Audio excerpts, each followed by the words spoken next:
Hallo zurück. So, jetzt sind wir aber wieder soweit. Wartet. Gleich. So, wir gehen zu Tilda nach oben. Jetzt bin ich ja mal gespannt. Was ist mit VARL? Lebt er noch? Was ist mit Beta? Lebt die noch? Was ist das? Just a few favorites from my collection. Rescued and stored here just before I went off-world. Take a look, if you like. Witzig. I'm curious to hear your impressions. My friend is dead. Beta and Gaia are gone, and you want me to look at old paintings? Don't be so quick to dismiss the comfort we can find in art, Wo sie recht hat. or the insight we might gain. Kann ich das nicht auch später noch machen, sag mal? A portrait of the painter, Rembrandt's son Titus, depicted in the habit of a monk.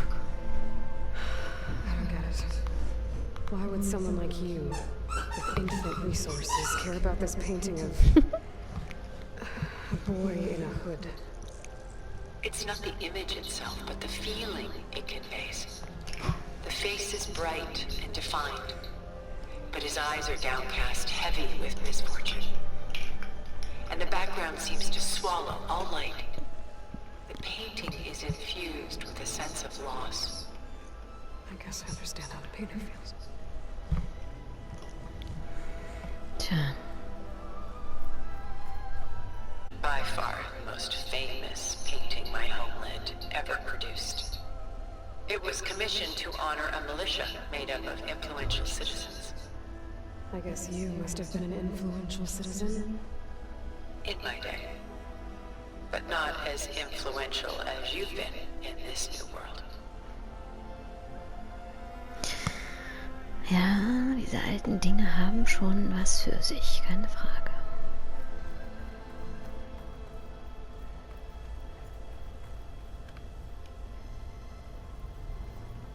Stunning, isn't it? Paintings weren't the only masterpieces of my people's golden age. This is Van Vianen's lidded ewer, molded from a single sheet of silver. What was it for? How like Elizabeth you are. Function over form. Its practical purpose was less important than its meaning.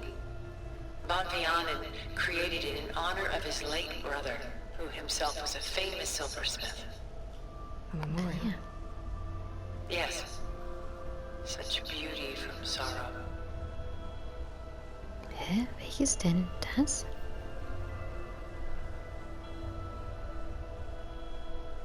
Sie sagte doch irgendwas mit Silber. If this ewer was a memorial, how did you end up with it? As the Pharaoh swarm closed in, my homelands, along with many other works, in the hope that I could preserve them. A masterpiece like this was too important to lose to history. I even considered bringing it with me off-world to ensure its safety. Why didn't you? I took a calculated risk. This vault seemed more secure than the unknowns of space. Besides, I thought someday I might return. A long life, after all, has its advantages. Now, lo and behold, here I am. Verrückt. Done so soon? I've Yep. got more important things to worry about. Ich will wissen, was mit VARL und Beta ist. There is much we are trying to save.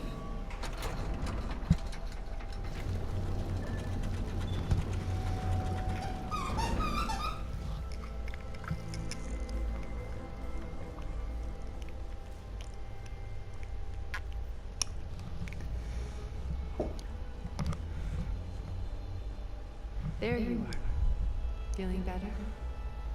How did you find us? At the cauldron? And what did you do to everyone right before I passed out? All business, I see.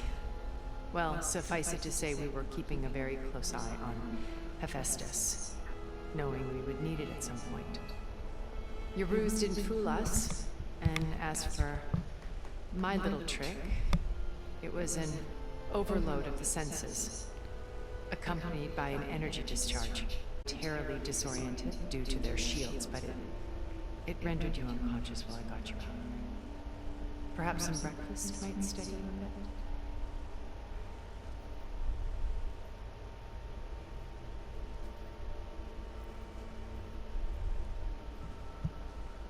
Wahnsinn. Oh, ich hätte jetzt auch Bock auf Frühstück. The one you recreated for Beta in the data channel you shared. How perceptive of you. Please, this way. After everything your people have done, you think I'm just gonna sit down and have a chat with you? They're not my people. They never were, and especially not now. You shot off into space with them, and lived with them for 1,000 years before coming back. So what made you suddenly turn on them? Quite simply. Ich hätte auch gern diesen Diamantanzug. My old focus. You repaired it? But that means you've seen Incredible things. What you've accomplished in 2 decades of life. 1,000 years at my back and I haven't even come close. Ah, die berühmtesten Bilder aus dem ersten Spiel, ey. Toll. Sorry if I invaded your privacy in order to understand, to be enlightened. You truly are Elizabeth's blood. With her drive, her sense of mission, her integrity. Watching all this shamed me for the company that I've kept. Having seen it, all I want is to help you. even if it means stopping your friends. Especially so. Please, sit down. Ich will auch so ein weißes Kleid.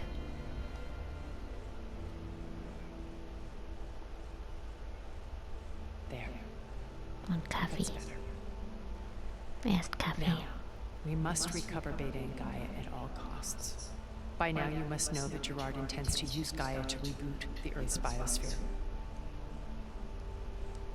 Remaking this world to specifications that would only suit us immortals. This process will kill every living thing on the planet. He calls it a clean install. Not if I stop him first. Not if we do. And once he and the others are gone, we can work together to fulfill Elizabeth's dream. I'm sure Beta told you that there's a build of the Apollo database on board our ship. A complete collection of human knowledge. With that and Gaia, thing Elizabeth wanted. Heal the biosphere, educate the people of this world, uplift them. Create the world she imagined. Let's not get ahead of ourselves. From what I've seen, your friends are invincible. I do wish you would stop calling them my friends. And they're not invincible. In fact, a friend of yours has found a way to defeat them. Silence. He's been a busy bee, building an army powerful enough to crash through Gerard's precious base. Yeah. Regala and her rebels. Even now she's preparing a final march on the Tanakh capital. When she wins, she'll have the entire tribe under her control. Hundreds of warriors and machines to throw at the base. She's been duped. They'll all perish, of course. But it should be enough to break Gerard's defenses and allow Silence to kill him. Along with all the others. Using the new weapon he's developed. Yes, he's found a way to circumvent our shields. Truly an exceptional man. He's planned for everything. Except you and me. You see, while his army is battering down Gerard's doors, you and I will sneak in through a back way. One that only I know about.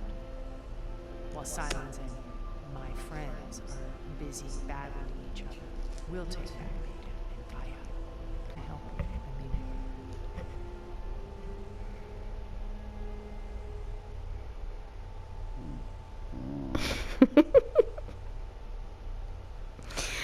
it. Sorry Leute, ich war gerade abgelenkt mit meinem kleinen Hund. My old focus. How did you find it, let alone repair it? When we encountered you at the Hades Proving Lab, Gerard saw you as a redundancy. I knew better. You were a revelation. After your dramatic escape, bravo by the way. Gerard and Eric assumed you were dead and gave up the hunt. I wasn't so sure. When the others were busy, I returned to the lab and searched for any trace of you. That's when I found this little treasure. Not easy to repair, but certainly worth the effort. As I watched your life unfold, you were like a splash of color on a worn canvas. What Liz was, and more. Did you show it to the others? Of course not. It was your actions that inspired me to defy them. It's worth noting that if I hadn't found it and watched its contents, I wouldn't have known to save you at the cauldron. You'd be dead. So I should be grateful? If you like. Tja.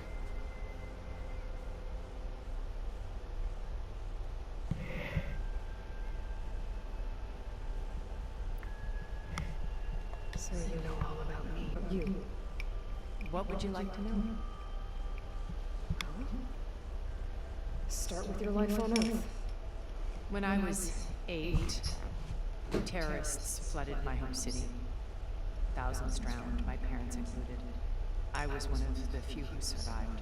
My guardian sent me to boarding school. Among my peers, I was the strange girl, the orphan to be avoided. All because of circumstances beyond my control. Oh. So we're a lot alike, huh? Aren't we? You were an outcast.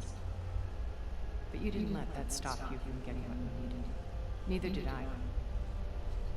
I climbed my way out of desolation and used my wits to build a fortune. First from the technical analysis of art and the detection of forgeries. Profitable expertise in those days. But as it turned out, the software I developed was even more useful for counterintelligence. From there, it was only a short step to gathering extremely valuable intelligence on my own. You were a spy? More like a service one could turn to for information. I had to remain anonymous, of course, to protect my privacy. But despite that anonymity, Farzin inevitably sought me out. Tja. What happened when Farzin approached you? They painted an irresistible vision of humanity's future. One where we need not fear illness or death, where we explored the furthest reaches of the stars and thrived. It was only later that I realized that they only intended to bequeath this future to the rich and powerful. By the time I finally figured it out, the walls were closing in, Pharaoh's machines were devouring the earth. So I accepted Farzin's invitation to a berth on the Odyssey. I wanted this to come, but she had no more plans if she'd known that.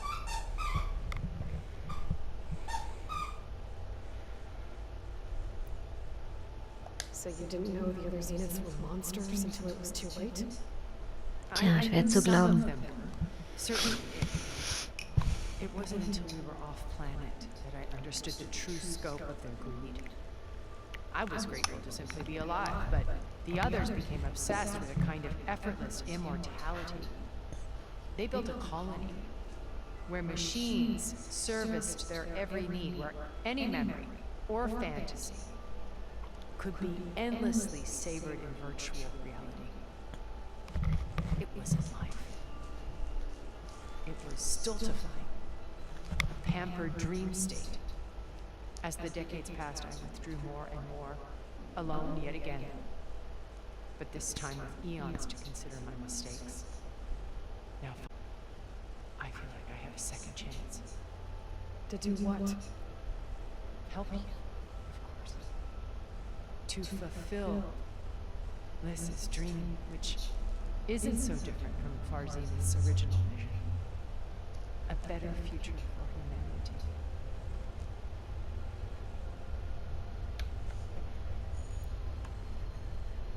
You said Beta is not in urgent danger, so what are the Zeniths doing to her? Putting her to work. Merging Hephaestus with Gaia. A difficult, time-consuming task, as I'm sure you know. They will compel her if need be. But her life is not in danger. She's the only one who can do it. Because you people made her to be nothing but a tool. Gerard's idea, not mine. They always viewed me with suspicion when I attempted any form of kindness towards her. That's why I created the data channel. A virtual place where we could speak in peace.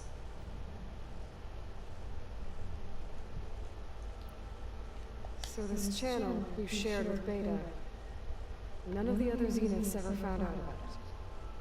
Gerard believes he's the most cunning of all of us. Even after 1,000 years, he still can't imagine that I would outwit him. The channel allowed me to interact with Beta away from their mistrustful eyes.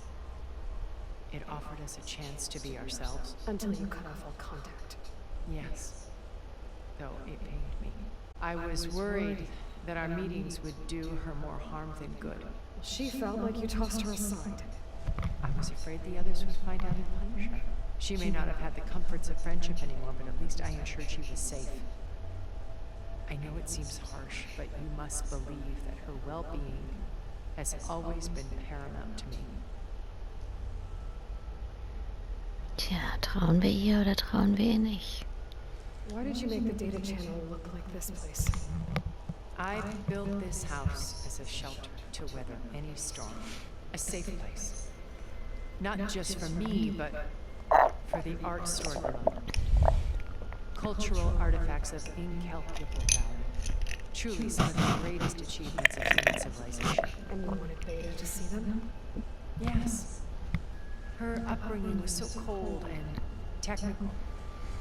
I thought if she could experience Vermeer and Rembrandt, it would bring something else into her life. A heritage every bit as valuable as the scientific and technical data being drummed into her. I'm sorry I had to cut off contact, but I'll never regret sharing this house with her. She needed its shelter even more than I did.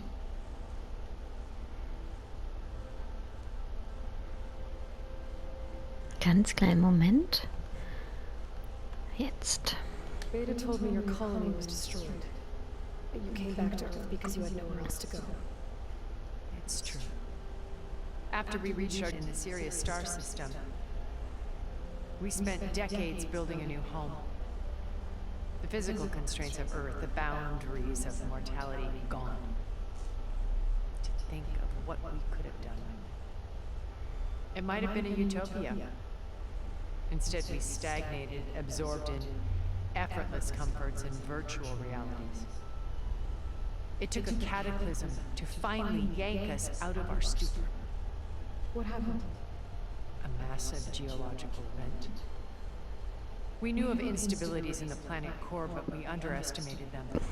By the time the collapse was upon us, it was too late to stop it. Only a few of us made it to the ship in time.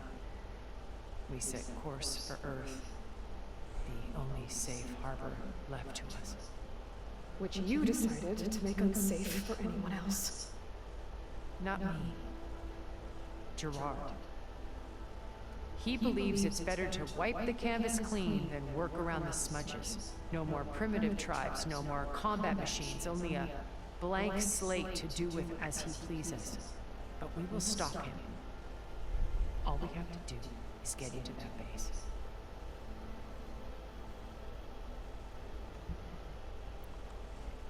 What exactly is your plan to sneak into the Zenith base? We will make use of a lesson I learned from an early age. Always know your exits. In this case, a place where Gerard's new construction meets the ancient foundation, a passage that only I can access. When Silence flings his army at the base, we will enter through this back door, bypassing most of the fighting. The distraction will provide us with a window in which to rescue Beta and Gaia.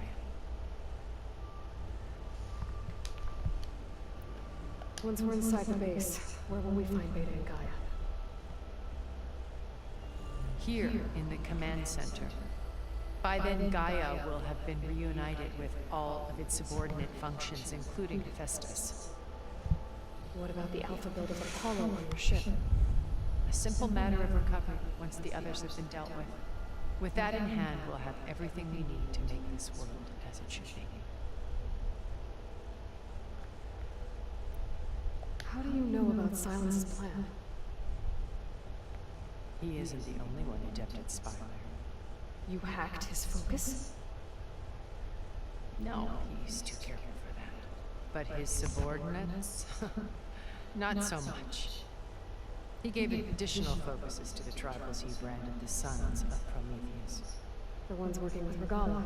By tapping their focuses, I learned about most of his dealings.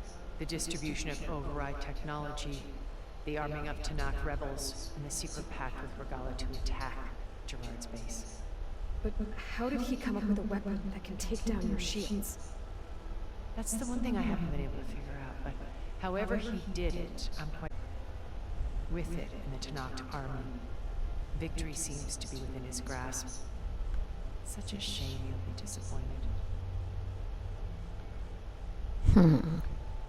Regala's only interested in killing Akaro and waging war on the Karja. What does she have to gain by attacking Zeniths? It's the price she must pay for her war. Without the ability to override machines, her little rebellion would have languished in the desert. So she trades with the Sons of Prometheus. Machines to help her overthrow Akaro. In exchange for an assault on the base. Pride has deluded her into thinking she can actually survive such a battle. And all without ever knowing who the Sons of Prometheus really answer to. Yet for all of Silence's brilliance, still he underestimates you. That blind spot is what will allow us to take Beta and Gaia right out from under him. Was ist mit VARL? They're cut down outside.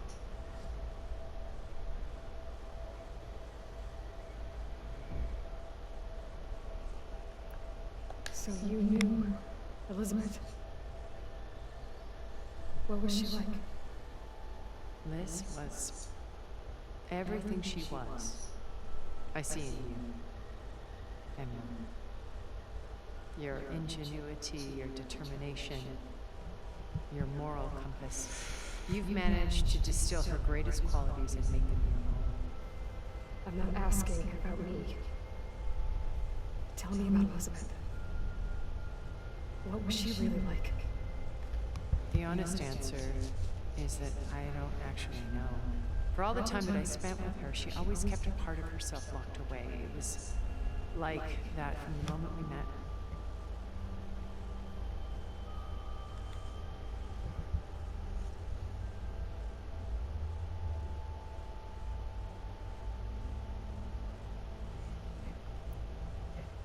So when you met Elizabeth, she was what? Distant? Aloof? Not aloof. Not exactly.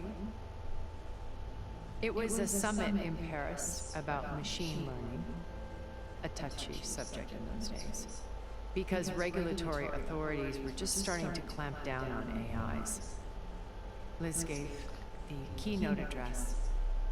She had already achieved great renown for her work in automated environmental reclamation.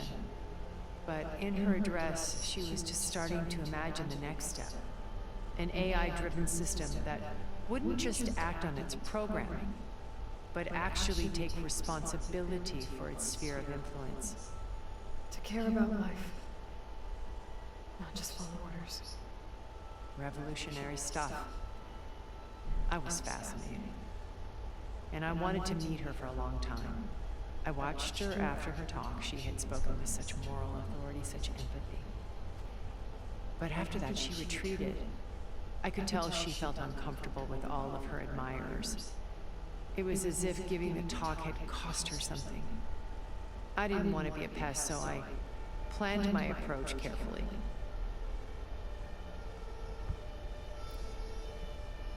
So how did you finally approach Elizabeth after her talk?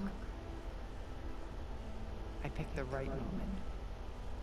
The morning of the next day, right as she came back to the conference, She had just had her coffee.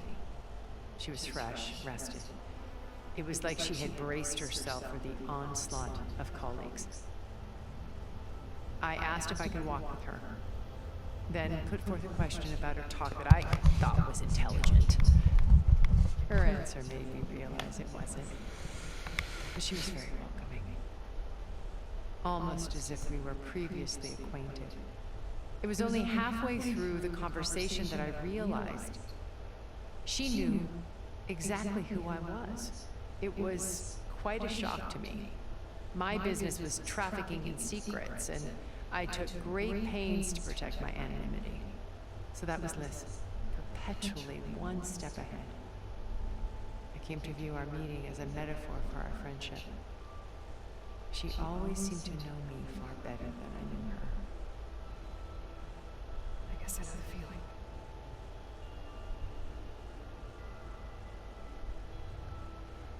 Okay. So, ihr Lieben. Genug gequatscht. Und immer noch keinen Kaffee bekommen. Ich denke, ich hole mir jetzt mal Frühstück. Und dann spielen wir weiter. Und ich freue mich auf euch. Bis bald.